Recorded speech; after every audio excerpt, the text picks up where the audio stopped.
और अब कुछ खबरें खेल के मैदान से। क्रिकेटर्स की आलमी तंजीम वर्ल्ड क्रिकेटर्स एसोसिएशन WCA ने क्रिकेट स्ट्रक्चर पर तफसीली रिपोर्ट जारी कर दी।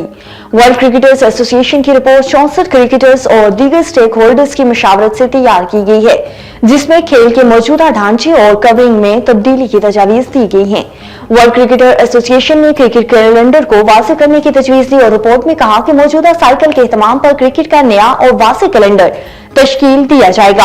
इंटरनेशनल क्रिकेट और लीग मैचेस के लिए तय विंडोज रखी जाएंगी। न्यूजीलैंड के कप्तान टॉम लेथम पाकिस्तान के खिलाफ वनडे सीरीज से बाहर हो गए। न्यूजीलैंड क्रिकेट के मुताबिक नेट प्रैक्टिस के दौरान कप्तान टॉम लेथम के दाएं हाथ पर गेंद लगने से फ्रैक्चर हो गया, जिसकी वजह से वो पाकिस्तान के खिलाफ 3 मैचेस पर मुश्तमिल वनडे सीरीज से बाहर हो गए। न्यूजीलैंड क्रिकेटर ने बताया है कि हेनरी निकल्स को टॉम लेथम की जगह स्क्वाड में शामिल किया जाएगा, जबकि T20 सीरीज में कप्तानी करने वाले माइकल ब्रेसवेल टीम की क़यादत जारी रखेंगे, जबकि वनडे सीरीज में मैच है विकेट कीपिंग की जिम्मेदारियां संभालेंगे। और अंडर 23 वर्ल्ड स्काउट चैंपियनशिप के ड्रॉस और स्टैंडिंग का ऐलान कर दिया गया। Championship DHA cricket club Karachi में 6 से 10 अप्रैल तक खेली जाएगी।